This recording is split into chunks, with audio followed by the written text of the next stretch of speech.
This week on Quality Digest Live, we'll chat with David Tulauskas of General Motors about GM's focus on sustainability. Plus, customer-centric innovation. That and more when we come back.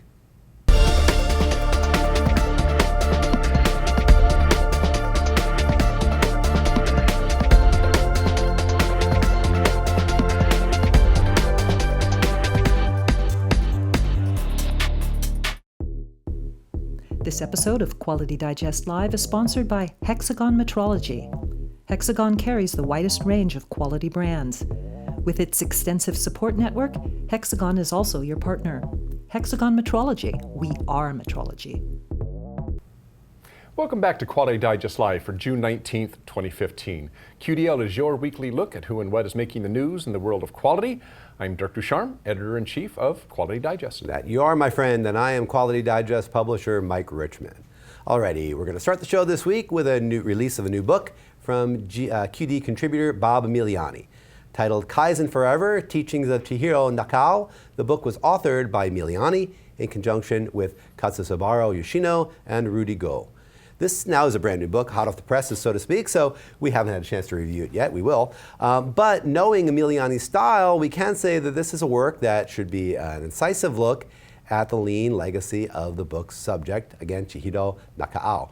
Nakao, who was mentored in the Toyota production system by none other than Taiichi Ono himself, founded the renowned Shingijutsu company, a consulting company, which first spread the TPS lean gospel throughout the world, starting in the late 1980s. Kaizen Forever gets beyond the tools of lean and addresses Nakao's philosophy of continuous improvement, which of course was distilled over more than 50 years that he had in the field. He still has in the field, still out there working.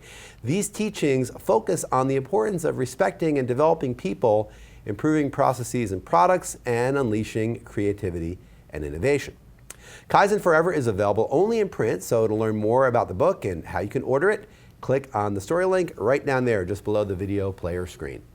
You did really good with all those Japanese names. Yeah. Well, it sounded like you did really good. I have no idea really what you did. Well, you know, there's some you really... just said them with gusto. There are some really notable people in there. If you're into lean, if you understand Kaizen, you'll know those names. You'll probably pronounce them better than I. And you'll want to check out the book because Bob Emiliani is really very well immersed in this field. Really, it's going to be a good look at that field for you. That's right.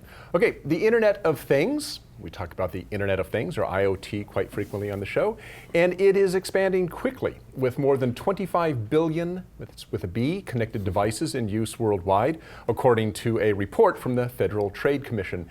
And that number is expected to rise significantly as consumer goods companies, auto manufacturers, and healthcare providers and other businesses continue to invest in connected devices. And as you know, the Internet of Things has grown to include a lot of things that we see every day now. Health and fitness monitors, home security devices, cars, household appliances, and so forth. I mean, let's face it, it's pretty cool. These things offer the potential for improved like health monitoring or safer highways and more efficient home energy use. However, the FTC report points out that connected devices raise numerous privacy and security concerns that could undermine consumer confidence. And they recommend a series of concrete steps that businesses can take to enhance and protect consumer privacy and security. Here's just a few of them. Number one, build security into devices at the outset rather than as an afterthought in the design process. So this is for, let's say, the manufacturers. Number two, train employees about the importance of security and ensure that security is managed at an appropriate level in the organization. When a security risk is identified, consider a defense-in-depth strategy whereby multiple layers of security may be used to defend against a particular risk. Also, consider measures to keep unauthorized users from accessing a consumer's device, data, or personal information that might be stored on the network. So if all these sound familiar, they should, because if you think about it, basically, it's the same security that we use on our own computers, whether we build them or not. I mean, if you think about all those things I said, be careful with customer data, be careful with your own data, build the security in the device, don't try to go back later and retrofit it in the device. All these things are things that we've been dealing with computers for a long time. But here's the rub, and this is what I think puts the whole security issue into, I don't know, a whole new light, in my opinion. According to Wikipedia, only 1 billion computers have been sold since the 1970s. That seems like a small number to me. I mean, 40 years, 1 billion computers. That doesn't sound a lot. And remember, that's only sold. That doesn't mean that's how many are actually in use.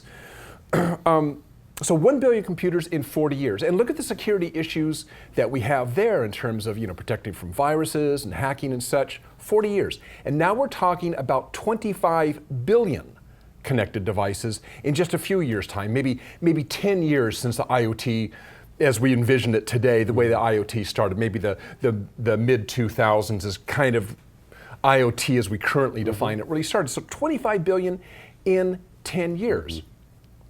So think also about the market forces that are going on right now to make sure a product is connected. I mean, everybody wants to be competitive in the marketplace. So how much real attention is being paid to build safeguards into IoT devices, while at the same time trying to rush them to get them to market? And that's by the way, that's why one of the reasons we're seeing this huge spike. Think of all the commercials you're seeing about various connected devices, whether they're fitness devices or your car. Everybody's trying to get on board with IoT. So it's just a thought. The FTC has reason to be concerned. Market forces, I think, are driving people perhaps to get their IoT devices to market maybe a lot faster than they should, considering the amount of safeguards, particularly with some of them, that need to be built. And there's some legislation, for instance, if you're talking medical devices and that sort of thing. Some of these already have legislation in place for data security, but a lot of consumer devices don't.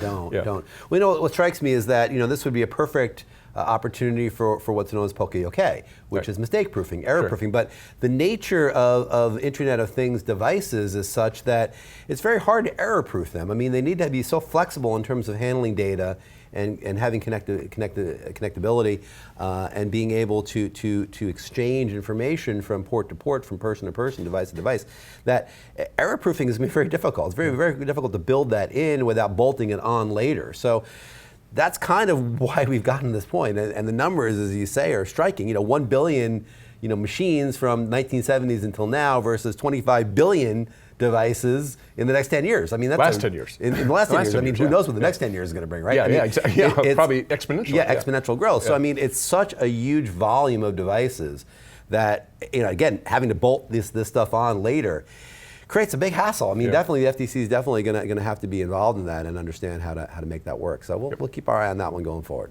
Thanks, Dirk.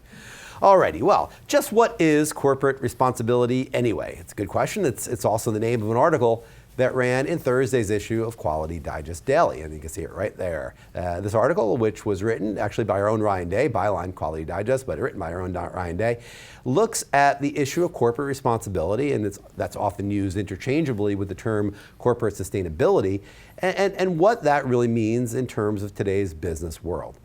In the piece, Ryan spoke at length with David Tulauskas, the Director of Sustainability for General Motors. GM has made a major commitment to sustainable outcomes for all stakeholders in recent years, and they've earned some pretty impressive accolades for their accomplishments in this realm. Now, far from greenwashing, Tulauskas and GM have made corporate responsibility and corporate sustainability key parts of their core culture, and this is really the way that GM does business today. So, to tell us more about GM's sustainable journey, we're now very pleased to welcome David Tulauskas to the show. David, thank you for joining us. Thank you. It's a pleasure to have you here. And during your interview with Ryan, when he was writing the article, you used a term that I thought was interesting, customer-driven sustainability. So what exactly, in your perspective, does that mean? And how does GM put customer-driven sustainability into practice? So customer focus is really what drives our decisions. So customers want stylish, high quality, reliable vehicles that are fuel efficient. Many are looking for greater connectivity. You were just talking about the Internet of Things. That's definitely happening in the automotive business. And they care about how vehicles are produced. And a growing number of the consumers around the world, they also want to share their vehicles, and connectivity is helping to enable that. Or, they want different mobility options. And so, customers driven sustainability. Sustainability is how we drive our business. So how we build the vehicles, how we move or envision moving people from point A to point B in densely populated mega cities, that often are dealing with congestion and local air pollution. So how do we put that in practice? We start with GM's purpose and values that can be put simply as serving customers and improving the communities in which we operate. So, we want to serve our customers with a zero impact mindset, zero defects, zero waste. And these are all integrated in the way we operate. So initiatives to move us towards zero are really done by the same people on the same line, building the same vehicle. David, you mentioned waste, and that's interesting. I mean, I think you said in the article that GM is, thinking of waste as a resource out of place, which I think is really an interesting way to look at it. I mean, how does this perspective allow you to reframe the notion of waste and reallocate those resources accordingly? Yeah, great question. So, in our experience, as we look at waste as a resource out of place, it enables us to see waste streams as really potential new revenue streams. They have value to someone, perhaps a supplier of that part that we're getting waste from, or maybe another business in a completely different industry. So this has created opportunities for collaboration with other businesses who are often in other industries. And it has really spurred innovative ideas about how to take our waste and make them, an input for another company. And it even goes beyond the value of the product, or can extend that value of that waste, can help extend the value of that product. A lot of people, look for recycled content in the product. So there's a value added for that product. Possibly, for example, in the automotive business, we use our cardboard and turn that back into sound damping material. We also use old tires and plastic caps into air and water baffles. Now, we can't necessarily price for that, but it adds value because it reduces the amount of virgin material that we have to buy. David, corporate sustainability really means a lot more than environmental issues. We all know that, although, of course, obviously, those are important too. But what do you see as your mission in terms of ensuring sustainability for GM and GM's customers? So, from a big picture, sustainability is about making sure we're in business 50 years, 100 years from now. And we think our business is going to change even more in the next 5 years than it has in the last 50. So imagine the change that we're going to have over the next, 50, 100 years. We need to be ready for that. And so we're really focused on transforming transportation. Our industry is going through significant disruption. And if we're not part of that, then we're not going to be in business. So when we talk about transforming transportation, we're going to do that through our products, our plants, our people, and our partnerships. And you talk about the value of sustainability being more than just environmental issues, and it is. It includes societal issues. That's so important as we live in a more connected world.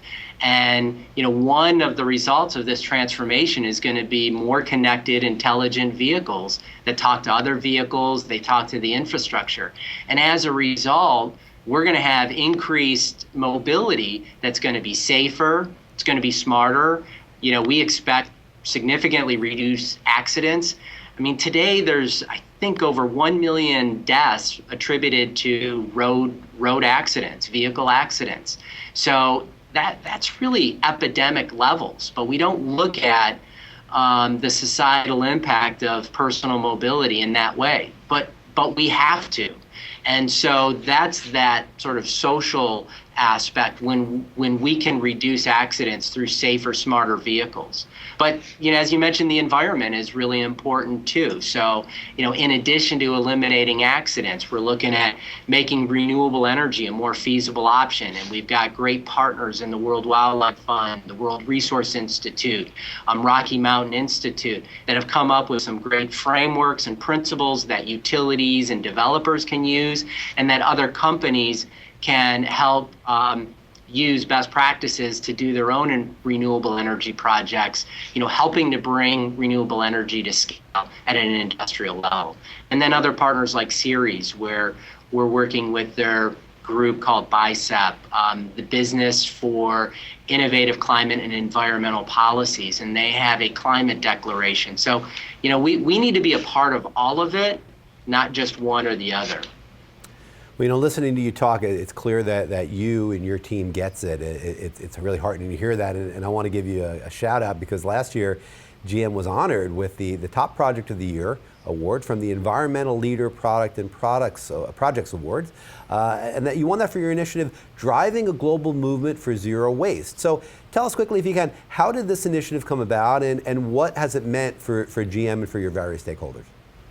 So it really came out of just how we do business. So in our manufacturing organization, we have our global manufacturing system. So it's the same system that ensures zero defects, that enables us to drive towards our zero waste mission.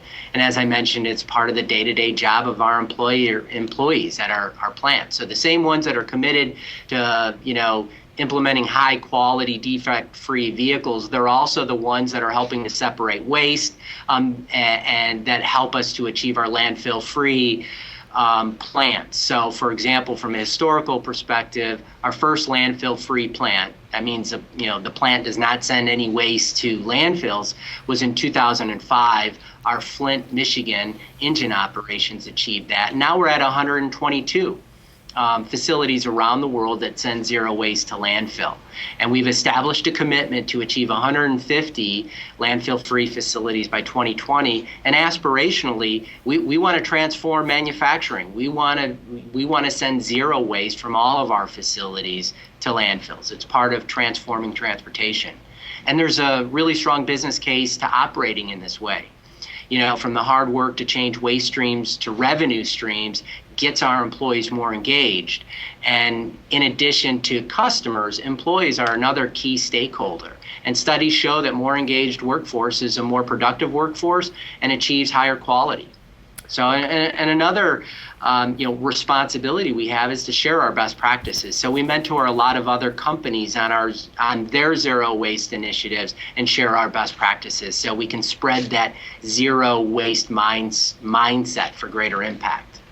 All right. Well, David Tulauskas, Director of Sustainability for General Motors, thanks for joining us this morning. And good work. I mean, all that stuff sounds really awesome. Yeah, I mean, the strive towards zero waste, that's a great goal. Thanks for joining us.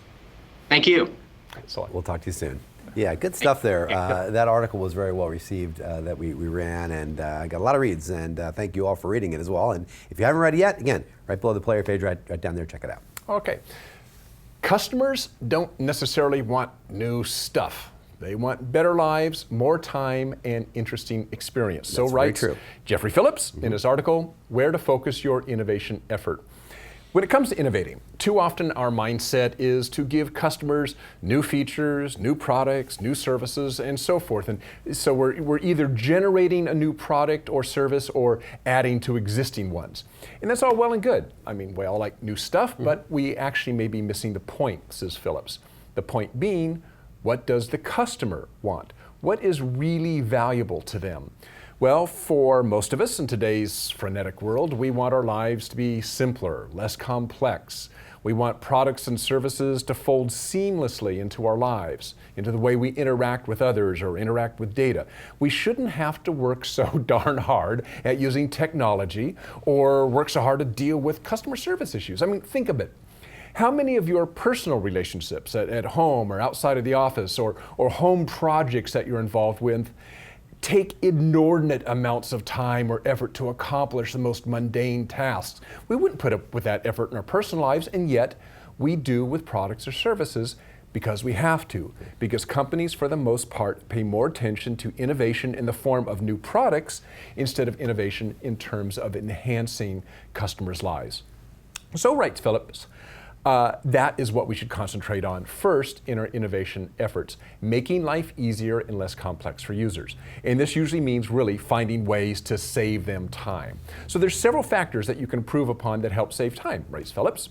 The first, reducing complexity, simplifying usage. The problem with new features, as cool as they may be, is that they don't necessarily address what counts, improving the experience. Yes, I like the new features, but I would rather you shave 25% off the time it takes me to complete a task, and then maybe I might actually have time to use the new feature. Next, improving customer experience, which usually, if you think about it, translates to time. Think how much time you spend on hold or navigating a phone tree or just giving information to a customer service person when they should already have that information right in front of them. I mean, who works with paper anymore? Yeah, also known as muda. Also known as muda, Yeah, waste. That's right. Finally, integrating disparate but dependent activities. And let's talk about this one for a while. I don't know if you think about this much. We talk about silos all the time. And usually when we talk about silos, we think of departmental silos where data isn't easily shared from one department to another department or one facility to another facility. But if you think about it, we also have task silos, different functions or software interaction that use common information, but that is not shared with other task software interactions. So any product or service improvement that helps to integrate those task silos, so to speak, results in time savings. Philips uses, as an example, Apple, and how so many of their products and services are integrated. So think iTunes. Microsoft has done much the same thing when it comes to workplace collaboration with SharePoint, which integrates Office applications, collaboration, conferencing in the cloud. So I think Philips is saying something really important here. Yeah, we all go gaga over some new widget. I love new technology, but we easily become overwhelmed by all the new technology if we have to become IT experts in order to make it all play nice together. Ideally, everything I need to do is in one place, and the information or relevant tasks are available no matter what I'm doing, even if I'm in a different task. So he ends with this great quote here. I love this. Many innovators put the cart before the horse. They suggest that they need a new widget or product that will generate X amount of revenue or profit and argue that they can get this return because the idea will add more value or features for consumers. Instead, they should build their assertions beginning with the most basic outcome for consumers. The new widget will save time, reduce complexity, and improve customer experience. This will attract new customers and win over customers from other vendors, leading to new revenue and profits. So there you are.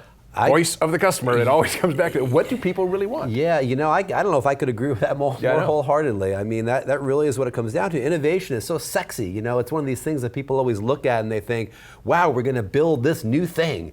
No one's ever thought of it before. But what really moves the needle are being able to improve what maybe is already there, making it more effective or efficient for your customers, right? I mean, those are the people that are going to determine whether or not what you're doing, the products or services that you're putting in the field, are going to be successful, are going to sell. And those are the people you need to start with. And many times, that's like the last thing to think about is, okay, now how are we going to sell this to the customers, right? I mean, that's not the way to do it. I mean, sometimes you can get away with that if you're an Apple, maybe, but even Apple needs to integrate with what they're already doing, like Philip said. Really good point, really interesting perspective on that. So again, as always, I'm going to mention it again, right below the player page right down there. If you haven't read that article, check it out. Good read, and comment on it too. Let us know what you think. Yep. Alrighty.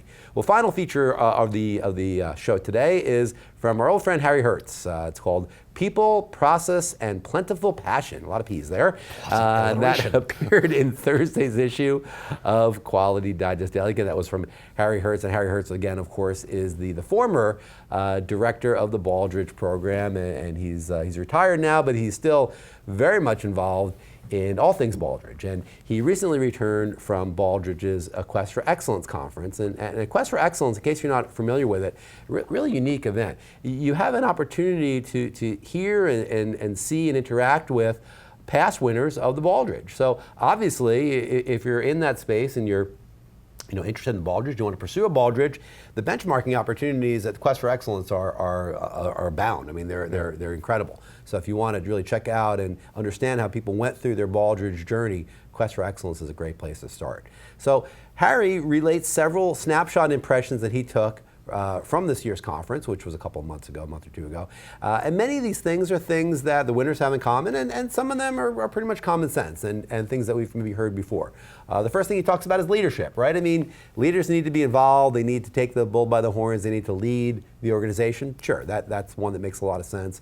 The other thing is that you need to have the right culture in place, right? You need to build the right culture. Your culture needs to be aligned with strategic values, and you need to make sure that everything you're doing lines up again so your customers are satisfied and they get what they want. And all that stuff's common sense. It's taken from the Baldrige playbook and taken from normal things that we would know of in process improvement and performance excellence. But at the end, Harry mentioned something that I thought was really, really interesting, especially when I thought about him from the perspective of a man who's relatively recently retired and no longer actively working in the field, though he's very involved. He has this perspective that you need to be curious. He says this. He says, if you're going to undergo the Baldrige process, or any process indeed, where you want to improve what you're doing, you need to first be curious. You need to have an interest in the way things work and pulling them apart and looking at them. And if you don't have that, well, you better get to that, right? That to me was really interesting because I thought about it from the perspective of not only work, but also in life. I mean, so many times we get to the point where we've been in a job for 30 years, or we've been in a relationship for 30 years, or we've been doing whatever for 30 years, or 40 years, or 80 years, whatever it is. I mean, or 1 week. Sometimes you get into something and you're bored after a week, right? I mean, you don't want to do that. You're not going to ever improve what you're doing in your work or in your life if you're not hungry to understand what's going on. And it's a pretty good clue if you're doing something and you're bored, you're not curious, you don't want to roll up your sleeves and find out how it works. It's a pretty good clue that you're maybe not in the right place in your career or in your life. And I thought that was really an interesting perspective from a recently retired person who is still curious. He goes to this quest for excellence, and he talks to a bunch of people, and he finds out what they're doing and the new things that they're doing, and wow, how did that work, and why'd you do that, and how did it function in your organization? He's curious. He's got that spark of curiosity. And again, if you lose that, I think you lose a lot of the spark of life. I think you lose the spark of, again, why you get up every morning and go to work, or why you stay in your marriage, or why you do anything that is an ongoing process that, I was going to say is part of your life, but is your life. I mean, your life is the things you do every day. And if you're not curious about it, you're not willing to kind of take the chance to again, roll up your sleeves and look at why things are the way they are, you're never going to get anywhere. You're never going to improve your organization. You're never going to improve your life. So if you're in a place where you want to improve and you're not improving, look at that. Look at whether or not you're curious. I thought that was a really interesting point that Harry brought up at the end of that piece. Yeah. And again, obviously he is a curious guy. He's looking at these things, and he's always been that way. I've read, we published Harry Hertz for years and years, and he's been on the show. He has that spark, He has that thing that makes him want to know why things are, and we should all have that. I think that was really the moral I took away from that, was we should all have that. If we don't have it, find a way to get it. Right. You mentioned 80 years. Little piece of trivia.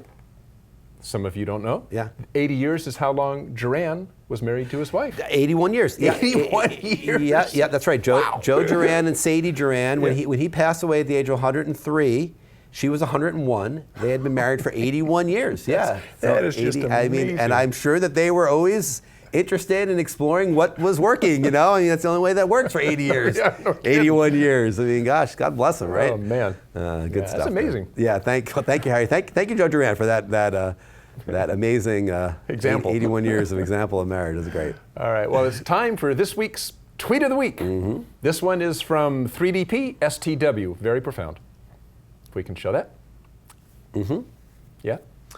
Well, I looked at that, Dirk, and I thought that I was curious about what that meant, and I know that you were curious because it had some aspects of that you thought were very interesting. So what did that mean to you? Well, I don't really want to get into kind of the philosophical underpinning of that, but I think basically what it said was everything was awesome. Everything is awesome.